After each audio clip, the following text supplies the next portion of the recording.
Are you ready to take your business to the next level? Every day, there are countless books and articles that are published offering the key on how to make your business a success. It's easy to feel overwhelmed trying to keep up and run your business. That's why Deb Creer created the Business Power Hour. Keep up on the latest trends, best practices, and techniques for how to make your business a success. Let the Business Power Hour do the heavy work for you. Good morning. Good morning. I am Deb Creer, and I am passionate about giving professionals the tools that they need to make themselves and their businesses as successful as possible. And holy schmoly, do we have a guest for today? I was reading his bio and his book and thinking, oi. I mean, for one thing, I'm trying to figure out when our guest sleeps because he is so incredibly busy. But please join me in welcoming Dr. Thom Mayer to our program today. Welcome, Dr. Mayer. How are you doing? I'm great, Deb. Thanks for having me on. I really appreciate it. I admire your work and I've been looking forward to this very much. Well, thank you. And so glad that we were able to fit into your schedule. I mean, you have one of these, you were telling me a little bit just in the last couple of days, thousands of miles in airplanes. So, we would love that we were able to be able to have this chat with you. So let me tell people just a little bit about you, and then we will jump into this. Now, folks, I'm going to emphasize this is a little bit. If I read his entire bio, we'd have 5 minutes for the program. Like I said, I'm not sure when Dr. Mayer sleeps. So Dr. Thom Mayer has been a leader in times of crisis for over 25 years, navigating some of the most significant challenges imaginable. On top of being the medical director for the NFL Players Association, including during 2020 and 2021, he also served as the command physician at the Pentagon Rescue Recovery Operation on 9/11, incident commander for the inhalation anthrax outbreak in Washington, D.C. that same year, and he led a team, Rubicon mobile emergency team in Ukraine following the outbreak of the war. Dr. Mayer knows firsthand that true leadership stems from our actions, not our positions, especially in times of crisis. He is the author of many books, including Leadership is Worthless, but Leading is Priceless. Oh my gosh. Like I said, if I gave all of your bio, we'd still be here tomorrow. But again, Dr. Mayer, welcome and thank you for joining us. Oh, thanks. It's really an honor to be on. I look forward to the conversation. Great. Well, I always like to ask my guests how it is that they got to where they are today. Well, I'm a Midwestern boy by birth and was raised in Anderson, Indiana, a relatively small town. Mm-hmm. Grew up, like many people, trying to figure out how to get out of that town Mm-hmm. and do other things. I really wanted to play football. Mm-hmm. Most people go to play football in order to go to college, Mm-hmm. so the scholarship. I was quite the opposite. I went to college so I could keep playing football Mm-hmm. because I graduated from high school and loved the game and really had no idea. When I went to my first semester at Hanover College, I was playing football, Mm-hmm. and the coach said to me about halfway through the season, Thom, you got to declare a major. Mm-hmm. And I said, a major what? Right. My football is my major.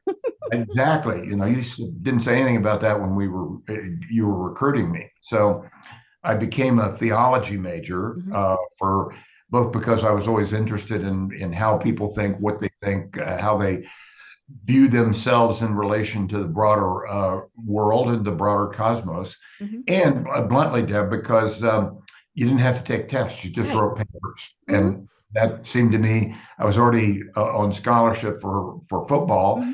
And to be able to get a degree without having to do all that much work, I thought. So I came to pre-med through a very strange pathway Mm-hmm.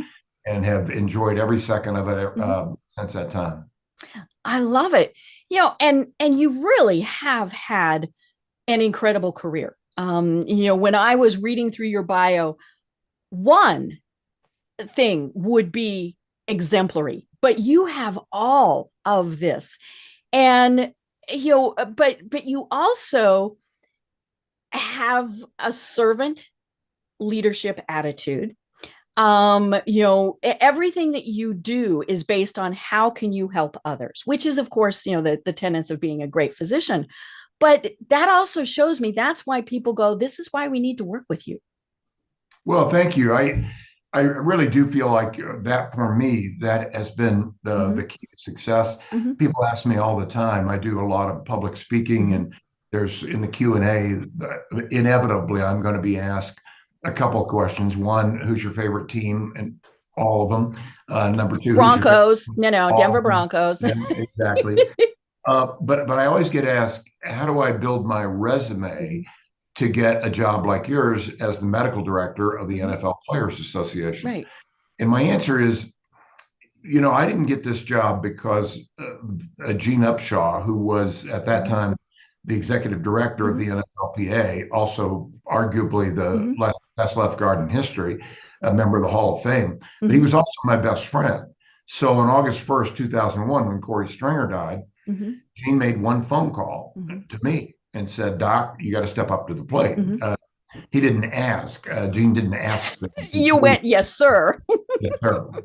But he did it not because of my resume.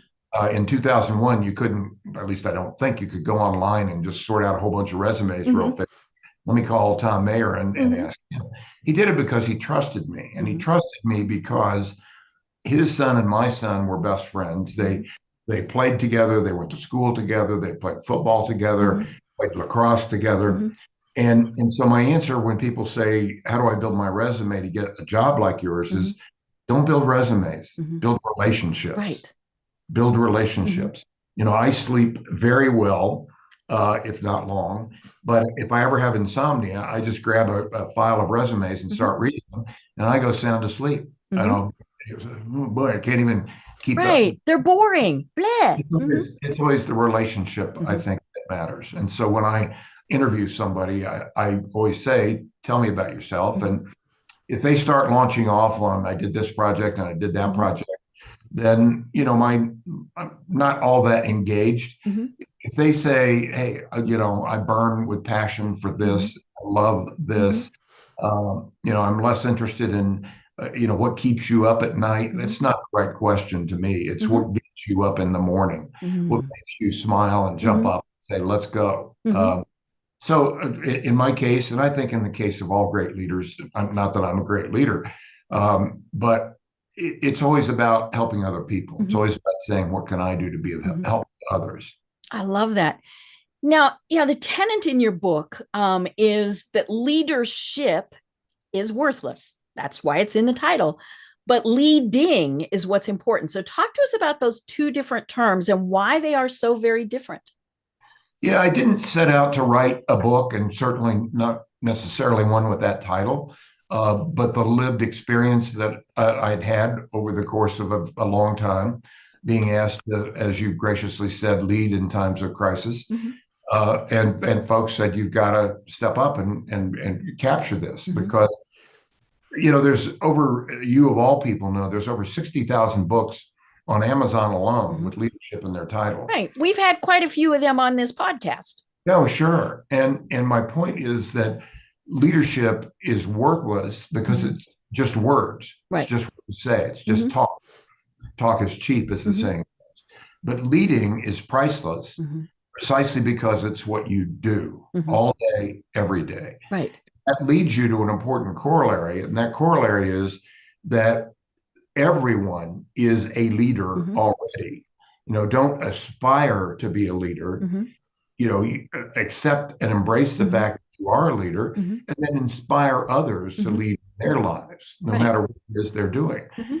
When you begin to think about it that way, I think it becomes important, but contrarian, non-intuitive, maybe even counterintuitive, because the answers are not above us, they're within and among us. And that is just a different way, I think, of looking at it. And the book has surprisingly gained great acceptance and lots of email traffic, phone calls, speaking engagements because people want to learn more about this somewhat contrarian way of thinking about leading.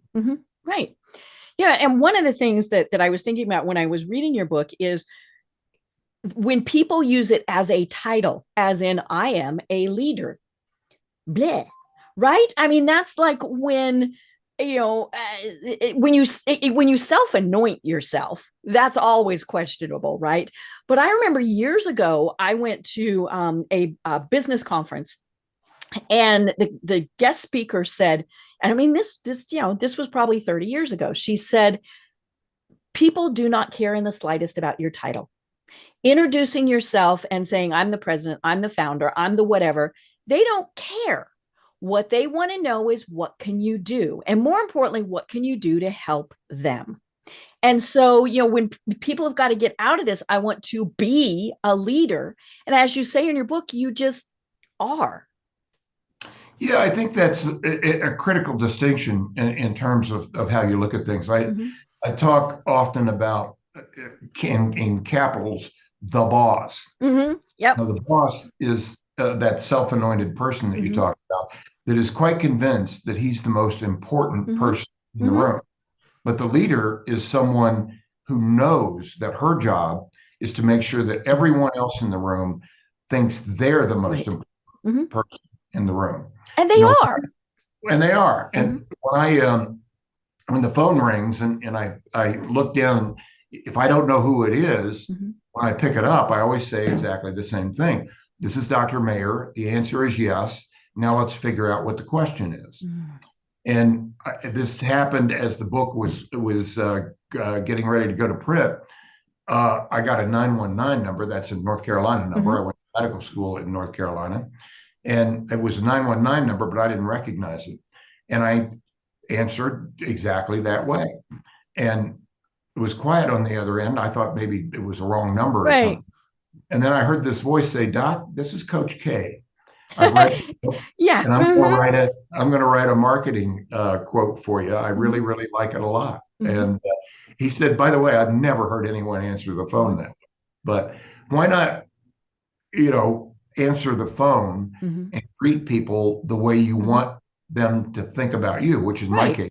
Right. It's kind of the golden rule of business almost. Let's figure it out. Let's figure out how we can say yes to whatever your question is. Right. And you have worked with some of the biggest names, I'm putting that in my little air quotes, in the world, especially through the NFL. And I told you I'd share this story about Peyton Manning, who I think, now I've never met him in person. He would be somebody I would love to meet in person because I think he is down to earth, fabulous, all of those things. We had moved from Denver to Atlanta when Peyton became the quarterback for the Broncos, but I still knew a lot of people back there, still bleed orange and blue, right? Falcons. But I remember when they said that Peyton first went out there. His family stayed in Indianapolis. If I remember right, the kids were still in school and, all those various things.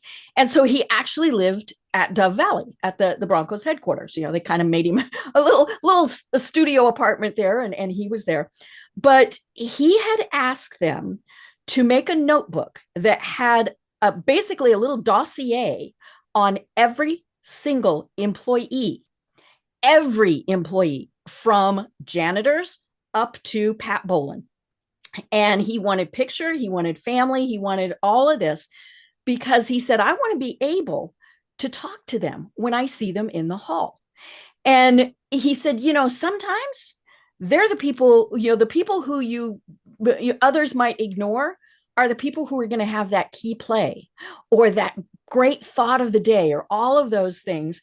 And I don't know if that's really true or not. It definitely sounds like something Peyton would do. But I loved that because you never know where that inspiration is going to come from.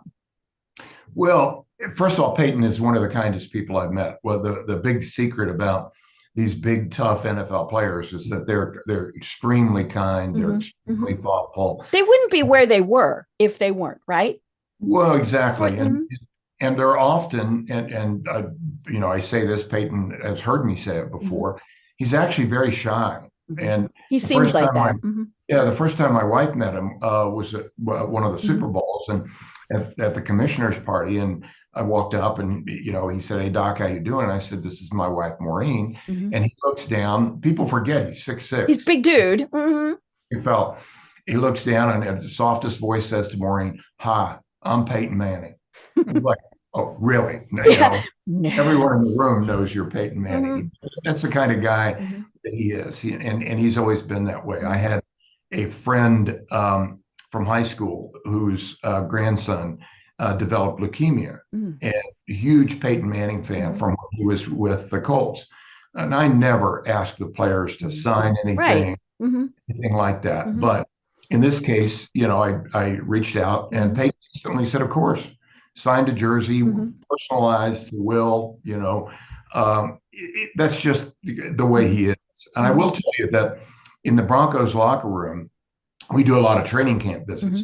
In the Broncos locker room, there's a big plaque up on the wall at every exit to the locker room. So you cannot leave that locker room without seeing the sign that has the Broncos logo. And it also says you can always judge the character of a man by how he treats those who can do nothing for him.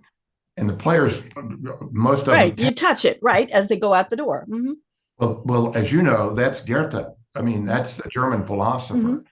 And I asked the then trainers, Steve Antonopoulos, the Greek. Everyone, he insisted he be called Greek instead of Steve. I said, "Greek, where'd that come from?" And he said, "Oh, Coach, he really believes in that, and so do our players. We want the kind of players who believe in that." And Peyton just embodied that, and it still does in everything that he does. Right. And I love that because we never know where we're going to get inspiration, where we're going to need help. And that's one of the other things that you talk about in your book is asking for help. And I love that because rather than saying, "Hey, you need to go do this project," it's, "Can you help me do?" Or things like that. And that's a very different way to, and again, I'm putting this in my little air quotes, lead people. Oh, I think that's true. Questions, number one, how can I help you? Extremely important. Well, another question, what would have to be true in order to, and then fill in the blank, whatever the task is. Are you willing to do the work? Because if you're willing to do the work, I'm willing to do the work with you. I'm there for you. Right. And as you know, I talk in the book about, I was a theology major, as I said, a football player. And when I was right at the end of the sophomore year, my theology professor and my biology professor, and the biology professor's name was Dr. Prey. I mean, this is he should have been the theology professor, but that's a But they said, "Has it ever occurred to you that you might have more influence if you became a doctor as opposed to a professor in theology?" And I thought, I'm playing football. I'm not But because I trusted them, they said, to me, a doctor is like, that's somebody who sews me up when I put my head somewhere. Does your physical every year.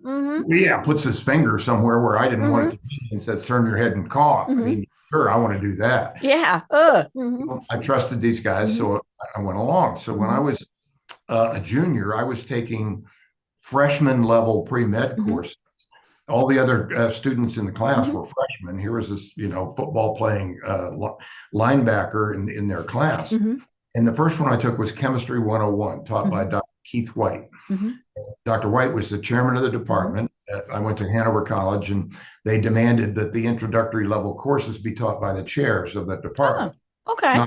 Not the lower level people. I was doing okay in this thing. We got to the first test. And I open up, it's 100 questions, and mimeographed. It's been long enough. Right. Your audience doesn't even know what that means, but a very distinctive smell because and it was blue. Yeah, always. So I open the test when it starts. Dr. White's at the front proctoring, and the first question is, a mole is Avogadro's number of particles, and then there were 5 A through E, 5 possible. It's like a mole, Avogadro. Who's Avogadro? Right. Avogadro. It's got a number. Is that an No, avocado? I mean, no, I thought the number was a play, Right. this football player or something like that. And a mole, I thought, a mole, it's a critter, isn't it? Something out tears up your yard. I had no idea. So I thought, well, this has been fun. Yeah. Oops. We're still in drop ad. Can I drop this course? So I went through the test. I didn't read the questions. I just went A, B, C, D, E, E, D, C, B, A. So you did a pattern. Well, in football, we call that a slant and go route or a slug route. My answer sheet looked like a sluggo route because it was back and forth and back and forth. But at the end, there was, you flip the last page and there was a small blue envelope. And on there, it was typed, it said, bonus question. You get this question right, you get an A on this test, no matter what you got on the first 100 questions. I thought it couldn't be any worse than avocado. Right, might as well read it. All that stuff. So I open it up and it says, what's the name of the man who cleans this room every night so that you can have a great place in which to learn? I walked up to Dr. White, and by the way, was I the first person done? Yeah, if you don't read, because when you do a pattern, it takes 10 minutes at the most. No big deal. I walked up to Dr. White and I said, this bonus question. He smiled and nodded, and I said, do you want his first name or his last name? And he said, Tom, if you can tell me his first name and his last name, I'll not only give you an A in this test, I'll give you an A in this course, as long as you do the work and as long as you show up. And I said, what if I can give you the names and ages of his 6 kids and his wife's name? He stood up, he took his glasses off, and he said, Tom, if you can do that, I'll not only give you an A in this course, I'll give you an A in every chemistry course you take that I teach, as long as you show up and as long as you do the work. And I was as good as my word, and he was as good as his. So my point is, I became a physician. I got an MD degree, not because of my innate smarts or even hard work, as important as hard work is, but because of a janitor at the college I went to. And the reason I knew him was I didn't even get to the chemistry lab until I finished football practice, finished all my theology essays, and then, about midnight or so, would end up getting to the lab. So he and I got there together and saw each other every night. And so, his name was Roosevelt Richmond. I always remember him. I stayed in touch with him until he passed away. And he had more to do with me being a doctor than anyone else. And what I love about that is you took the time to talk with him.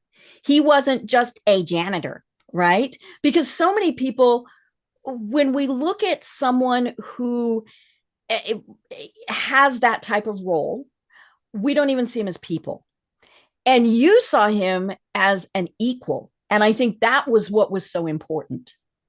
Oh, there's no question about that. In healthcare, we talk about the team. It's always a team. You've got to practice in a team. I always emphasize the tools of teamwork, the scenes of the team, which is often where it breaks down, which is why Phil Enzor had this term functional silos, which happens far too often in life and business, certainly in healthcare. But we often use a term when I say, okay, what do you call the people who are in laboratory medicine, radiology, and environmental services? We call it environmental services, not janitors or housekeeping anymore. Thank God we changed that name. Yes. Fill in the blank. They are blank services. And they always say ancillary services. Well, as a theology major, I learned that all language has meaning and all behavior has meaning. So what does the language of ancillary mean? It comes, as you know, from the Latin ancilla or ancilla, which means female slave. Oof. Are you serious? Yeah, we're calling people female slaves. Both of those are not what we want to be doing. Yeah, and when I point that out, when I give my talks, people just their faces fall. Never occurred to them that was the case. So my plea is, $5 fine for using the term ancillary. Start calling them what they are, which is essential services. Right. It may not be forward facing to the patient, but they're essential to the work that we do. And that's true in everything, every walk of life, every business that's involved, whether you're in sales, whether you're in finance, regardless of what you end up doing, every team member is important and Mm-hmm. should be treated as such. Right. And unfortunately, what we also use as a term is secondary services. So again, it's a lower level. And that just and when we think back, and you talk about this in your book, when we think about the role that those people fill, they really are absolutely critical, especially in, say, a medical environment, but anywhere. If you walk in and it's not clean, you probably, especially a hospital, right? Now, obviously things happen. But you're probably going to leave. If you go into a hotel room and it's not clean, you're going to go down and complain. Restaurants, obviously, and so we should, they're kind of the most important part of our business. Oh, there's no question about that. And to build on your metaphor, Mm-hmm. I was on the plane yesterday. If I get on the plane and it's dirty, Mm-hmm. what do? I look out at the engines and think, well, Right. they're not taking care of the inside. Are they taking Mm-hmm. care of the outside? Mm-hmm. That's just a human nature and feature. One of my favorite people, and I mentioned him in the book, Earl Thomas, the director of housekeeping, was called then, now environmental services, at Inova Fairfax Medical Campus.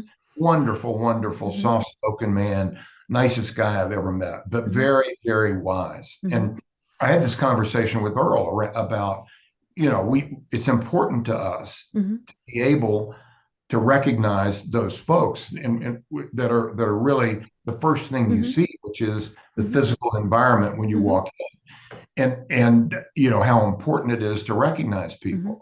I say to folks, if they happen to be physicians, if you have a tough resuscitation, do you thank the residents? Yeah. Do you thank the nurses? Oh, always. Do you thank the housekeepers for cleaning up the room? Because you can't see another patient until all right. Till all of that whatever is gone. And far too often they look at me and gulp a goat.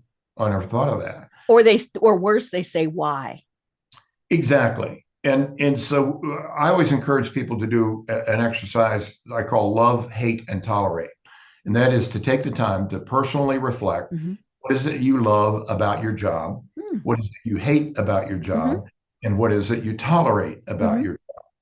Because, the love part gets to what I call deep joy. I'll get to that in a minute if we have time. But when I ask Earl about what are your, have you done this with your folks in environmental services? His answer is yes, doctor, I did.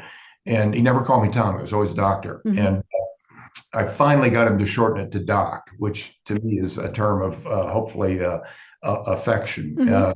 He said, well, doctor, what we love is being able to be a part of a team to take care of people, because our people can clean floors and empty waste baskets anywhere, but they're doing it in healthcare. When we hire them, we tell them, you're in a sacred place, a place of healing, and your responsibility is huge here. And what do they hate? I said, and he said, well, what they hate is when they walk down the hall and physicians and nurses don't even look at them. Just turn the other way. They're second-class citizens. Exactly. Secondary, ancillary, all those kinds of things. And when you begin to see that relationship with others on your team, that there are no unimportant people on any team. If there are, they shouldn't be on the team in the first place. And that contextual sense that, number one, we need to treat them well. But number two, and importantly, we're not alone. Right. We may feel lonely. It's an epidemic in our society, but we're never alone. We're always part of a team, whether it's in the family and in our business endeavors and all those pieces. Right.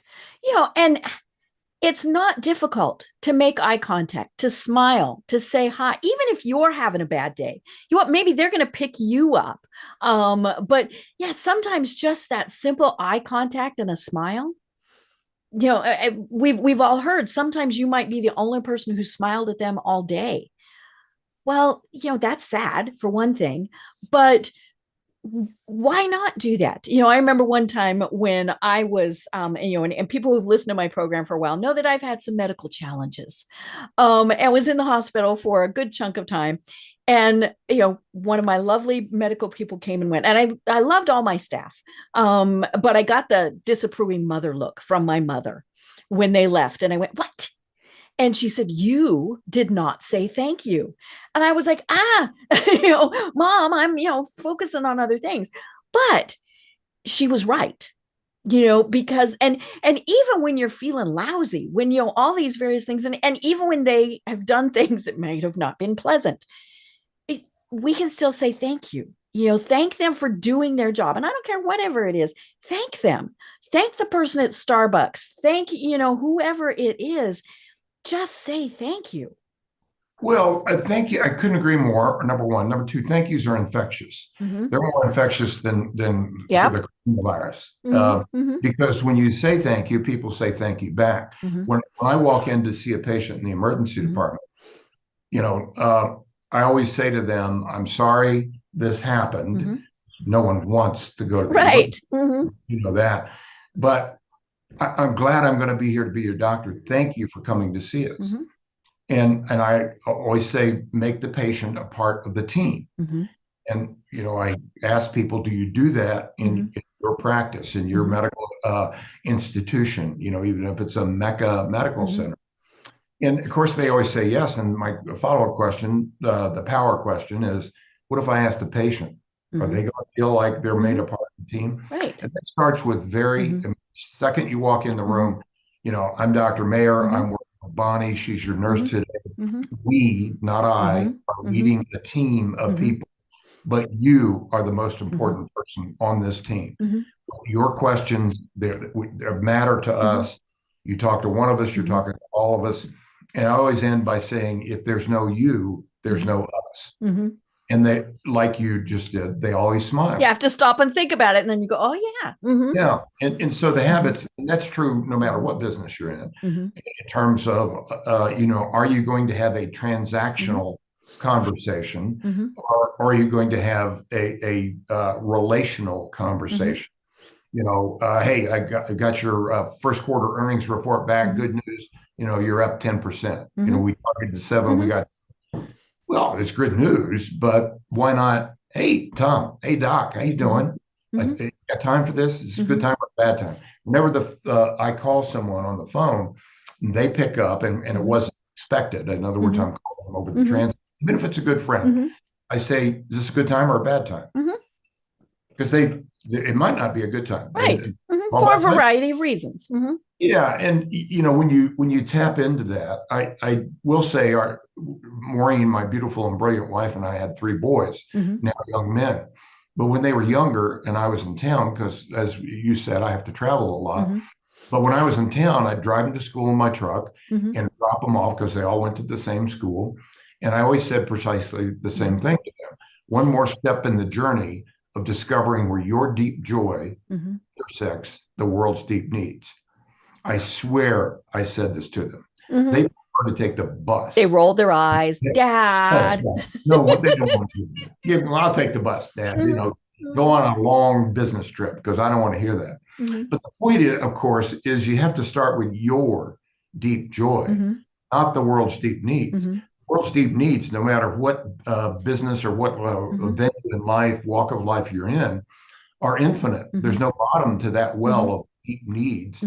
But what's your deep joy? What brings you joy in life? And then I wrote a book not long ago on burnout, and someone asked me to define it. And my answer was, burnout is the inability to feel your deep joy. And that it's that reconnection to passion. And that's why the love, hate, tolerate tool is very helpful, because love, what do I love? Well, that's your joy. That's what gets you up in the morning, keeps you up at night. And that passion reconnect is an important part of what we do, no matter what we do. Because I think the worst, most demeaning, demonic things you can call a person is a future leader. Future leader? I mean, like, I'm a leader, but you're not.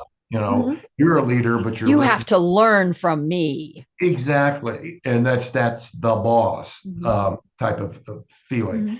And I think we have to get beyond that. Now, if you want to call somebody an emerging leader, I feel like I'm an emerging leader. A developing leader, improved leader, aspirational leader, sure. Mm-hmm. The idea that we're waiting in line to lead Mm-hmm. is absurd to me, Mm-hmm. which is fundamentally Mm-hmm. why I wrote the book, and Mm-hmm. why when people call and say, I work through Executive Speakers Mm-hmm. Bureau, when people call and say, hey, can you come speak to our Mm-hmm. group? It's to Mm-hmm. help them understand you already are Mm-hmm. a leader. Right. Let's talk about Mm-hmm. how we can work together, how Mm-hmm. we can say the answer is Mm-hmm. yes. It's a question on how we can help Mm-hmm. each other improve. Mm-hmm. Right. And it is about helping each other. I mean, that is the thing. And how can we help them find their joy and all of those. I was thinking, yeah, as you were talking, one of the things now I average a doctor appointment a week. There's just a variety of things that I do. And my goal, unless I really do not feel good, is to make them laugh. How can Sure. I make them laugh? And last week I was in one of my doctor's offices and I could hear the entire conversation from the patient and the doctor next door. HIPAA did not exist, um, but unfortunately, it was not a good conversation. I mean, it was a very sad, depressing conversation. And my doctor came in, and how you doing? And I said, how are you? And she kind of looked at me, and I said, I heard all of that, and I know what you're dealing with. And she sat down and she said, that was really bad. Yeah. And she and I, obviously, she didn't say anything she could not, but she said, yeah, that was a very difficult situation. And she said, thank you for even noticing that I might not be having a good day. And when I left, she was laughing but sometimes it's just like we said, smiling at somebody, helping them through that. But really, what can we do to help them? And I think that's where a true leader does come in, because they are the people saying, what can we do? What do you need from me? And things like that, as opposed to just go get your job done. Or more importantly, as you say in your book, I don't pay you to think. Yeah, that's the Julius Thomas, a great friend of mine, 9-year player in the NFL. Very thoughtful guy. Mm-hmm. Played varsity basketball and football at Mm-hmm. Portland State, which is almost unheard of at a Mm-hmm. D1 school. And he had retired, was getting Mm-hmm. his degree, and already has his master's, working on his Mm-hmm. PhD, which he'll have actually in a few months. But I said, Julius, talk to me about how the transition Mm-hmm. from playing football before 80,000 people and 80 million around the world to walking away from that. Mm-hmm. And he told me that, twice in 1 year with two different coaches, he had been talking with them. He was a tight end, and he was talking to them about different plays and different routes. Mm-hmm. And both of the coaches says, I'm not paying you to think, I'm paying you to run. I've had a boss tell me that. Yeah. And that old saying, the hands, Mm-hmm. the hired Mm-hmm. hands. And to me, a lot of these metaphors, you really have to dig into them and start Right. Mm-hmm. hands. I Mm-hmm. mean, You had the king, and then yeah. you had everybody else. They're serfs in the field, and the thinking Mm-hmm. head. Mm-hmm. We talk about heads Mm-hmm. of departments and Mm-hmm. heads of organizations and C-suites and things like that. And they all have a value, but Mm-hmm. the idea that the people actually doing the work Mm-hmm. are just the hands, the Mm-hmm. hired hands, Mm-hmm. is no way to run a business, and more importantly, Mm-hmm. Deb, no way to live a life. Mm-hmm. Right. And uh, the people who do that work, God bless them, right? I've had people that, they're just a blue collar worker. I have family members who are blue collar workers, what you would consider, Yeah, of course. they are the hardest working, all of those things that you value in people and employees. But the second we're like, they're just a blue collar worker. And I feel the same way when somebody says, she's just a mom. Oh, no. And I don't have kids, and I still recognize how incredibly important the role of mother is, and father, right? But nobody is ever just a. And that's what, and what really makes me sad is when they refer to themselves that way. Yeah, I mean, that's that demeaning, demoralizing Mhm. future leader. Right. Every single mom is a leader. Mhm.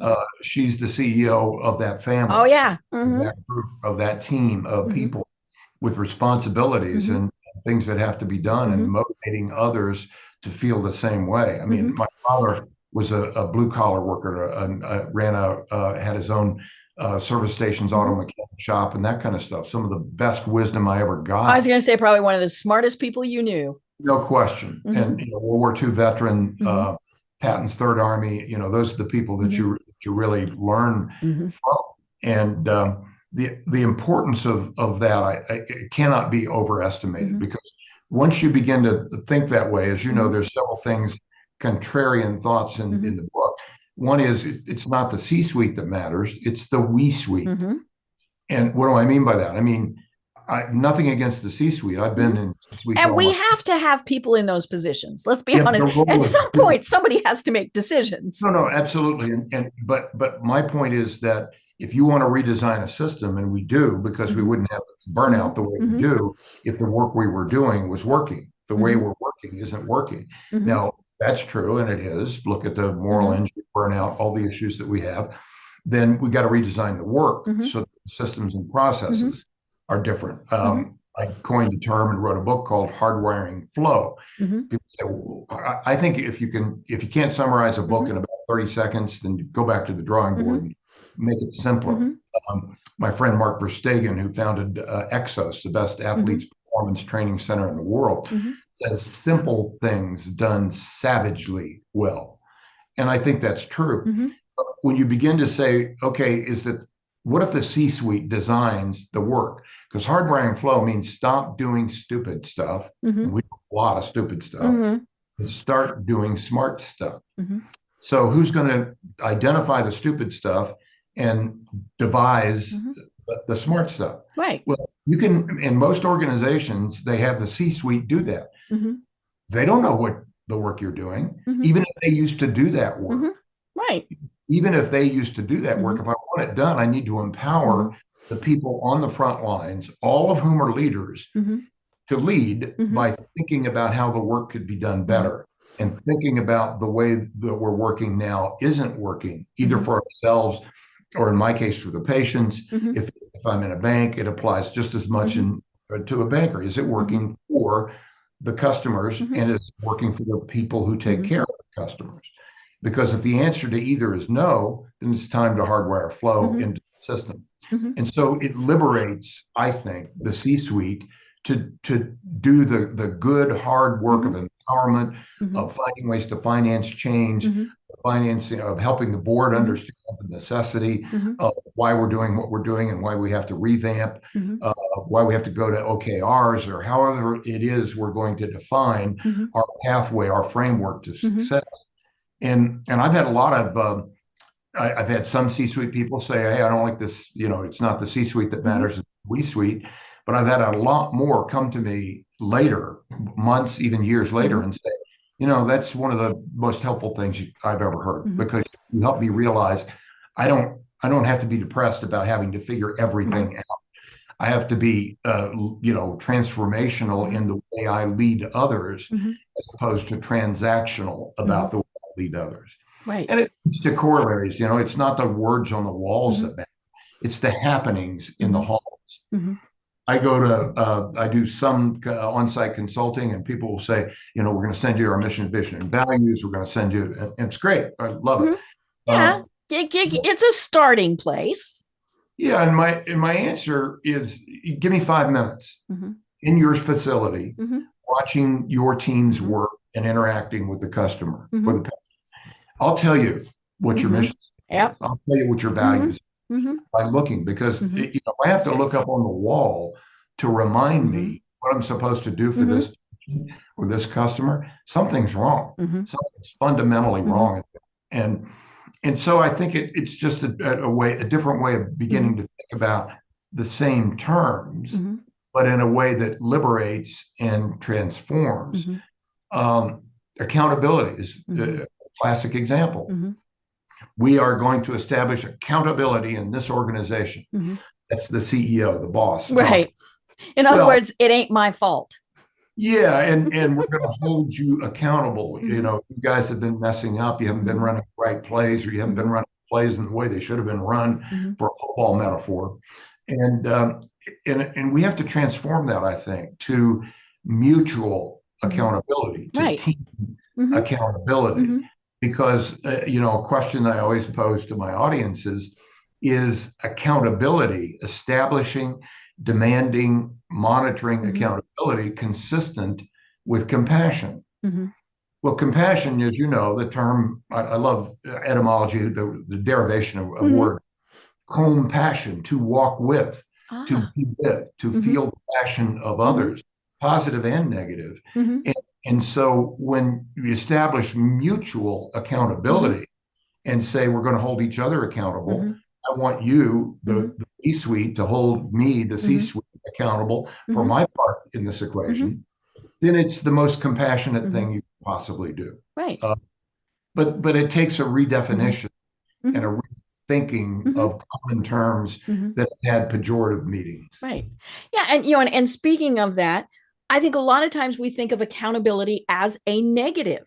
Whose fault is this?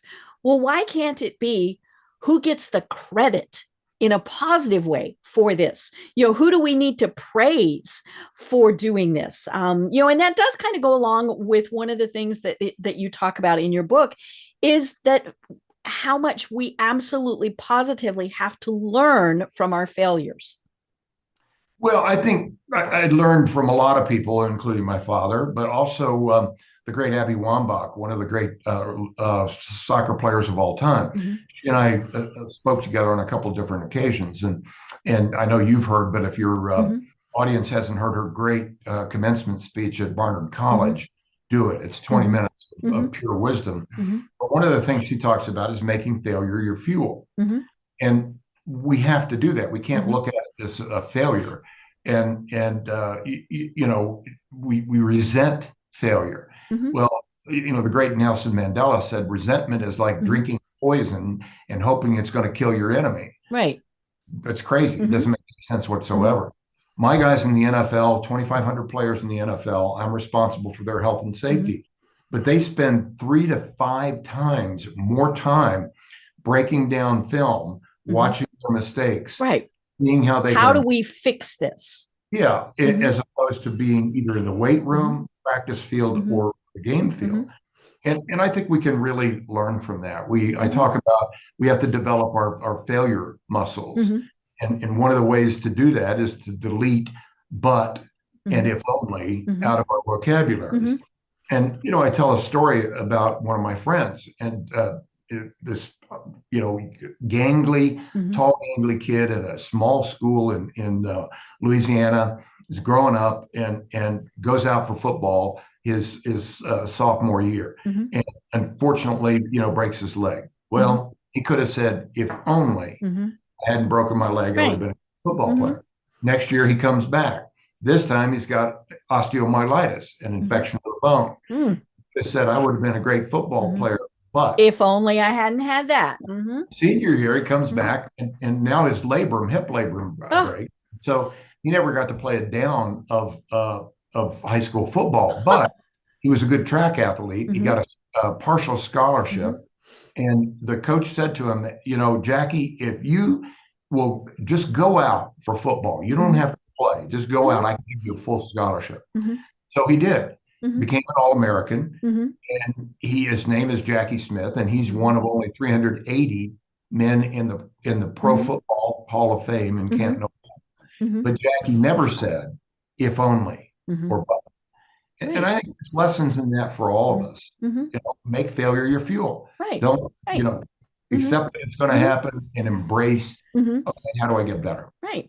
Well, we all know, the stories about, Edison, 1,000 mistakes.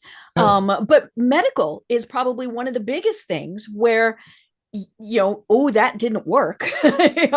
What do we need to do to fix it? And sometimes not working was a really bad outcome, but you had to learn from that. This didn't work, so we're going to try this next time. This didn't work, so we're going to try this next time. And and and the other thing is, if it's easy, kind of why do we want to do it, right? Yeah, right. If it's easy, everybody would do it. I always tell people, I only want you to do three things. I want you to think about leading in a radically different way.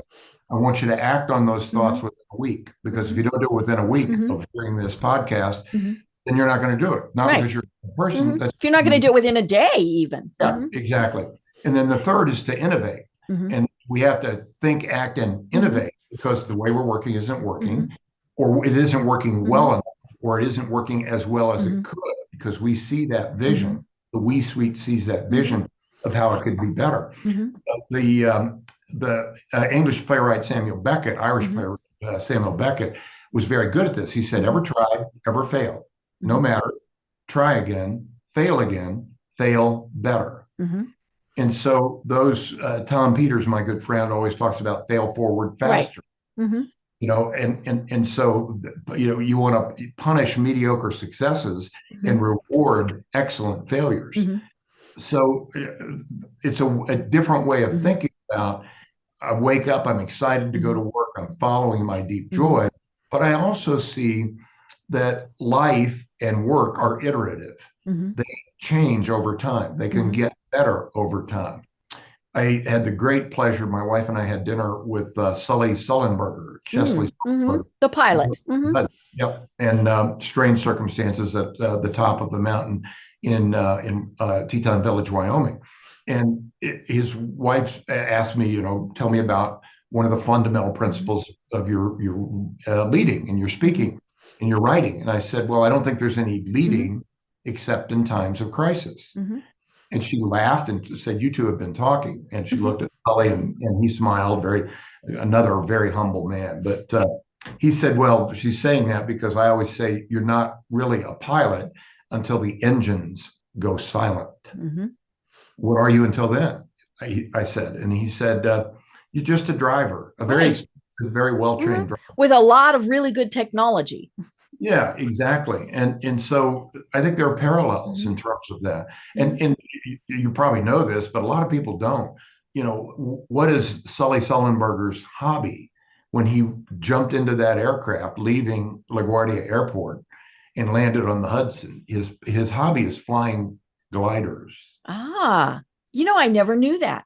Now, a lot of people don't. And if you ever have a chance to hear him speak, do so. He's terrific. But it is true. And people say, well, hey, Doc, I'm not going to lead a life on center stage the way you have. And my answer is two things. One is, I wasn't Thom Mayer when I started. Right. My name was Thom Mayer, but I had to do all these things. I just did each one of them for relationships, not to build my resume, number one. And number two, it didn't take COVID to show us that we're always in crisis. We go from crisis to crisis to crisis. And so people don't have to stand in line to lead in times of crisis. It's right there in front of us. Right. Well, and as you said, we are all leaders, and there are times, obviously where, somebody has to step up, because can't all be leaders, but, it is something where it is, it's a challenge. And I think maybe some of it is sometimes we have to realize, okay, now is the time for me to kind of step back and let somebody else take. Well, I'll give you an example. You were kind in mentioning I was the command physician at the Pentagon on 9/11. Number one, I was invited there. Wasn't in the military. I look like I am.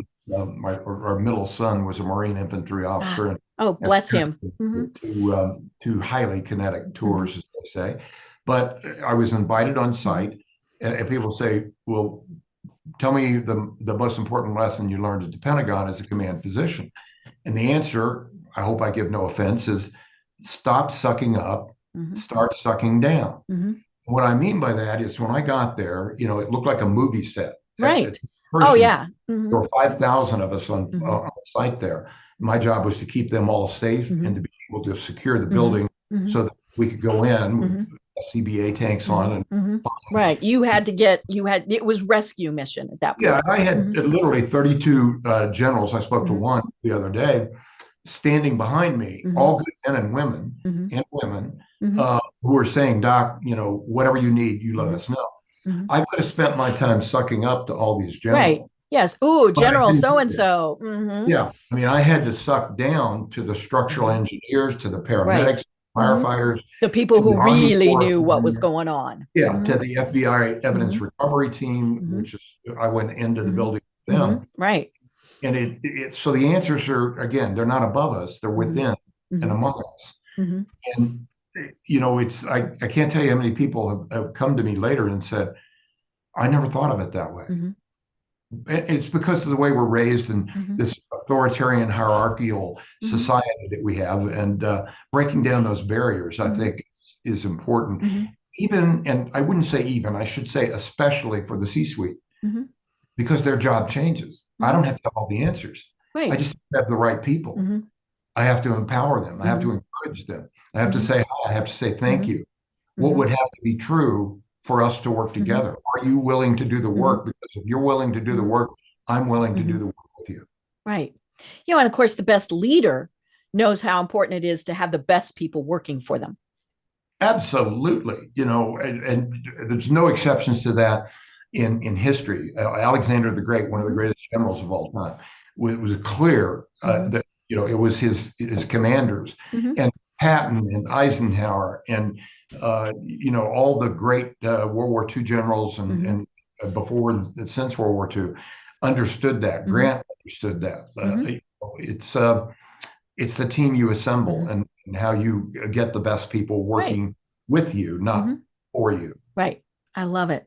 Well, oh my gosh, Dr. Mayer, we've only got a couple minutes left and I didn't get through my notes, so we have to have you on again, because like one of the things in your book, you talk about the word listen. So I'm going to challenge folks, rearrange the letters and see what you come up with. And hopefully we'll have you on again and we can talk about that, because, that was just one of the things that I wrote down. So what do you rearrange the letters and listen and see what you come up with? But, this really has been absolutely wonderful. How do people find you? Now, we talked about your book and you have numerous books, but how do people find you and how do they connect with you? Well, first of all, it's always a joy, and thank you for having me on. I've really enjoyed the conversation. But my deep joy is helping others find their deep joy. And the way to do that, my email is simple. It's Thom Mayer MD @gmail, but there's an H. It's THOM. My mother would have called you Thom. Yeah, exactly. Thom Mayer MD @gmail. I don't have anything to sell anyone, but I do have a website that's just www.thommayermd.com, and that just links you to podcasts like this, talks that I've done, resources, all free. I got nothing to sell anybody, but hopefully I have things to give to people that they might find to be of value. And reach out if I can help anybody in your audience with anything. I will. I love it. And I will say, check out the book, folks. I enjoyed reading Leadership is Worthless, but Leading is Priceless. I'm going to go back and reread it now that we have chatted to really, make sure that I'm absorbing things. And so, definitely do that. But yeah, your website has so much great information. And really, this has been a delight. I know just how full your schedule is. And so it is such a treat that you were able to spend a little bit of time with us. I do hope that we have you on again. But until then, do you have any final thoughts that you would like to leave everyone with? Well, I would quote, it's often attributed to Philo of Alexandria, but it was actually Reverend John Watson who like many people, wrote under other people's name. But he said extremely important words of wisdom. Be kind, because everyone is fighting a great battle. Be kind, because everyone is fighting a great battle. So lead from the front and be kind, and you'll never go wrong. Oh my gosh, I love it. Well, I'm Deb Creer. I've been having so much fun. The hour just flew talking with Dr. Thom Mayer. And until next time, everyone have a great day. Tune in for our next program for even more trends, best practices, and techniques for how to make your business a success. The Business Power Hour, hosted by Deb Creer, is proud to be part of the C-Suite Network.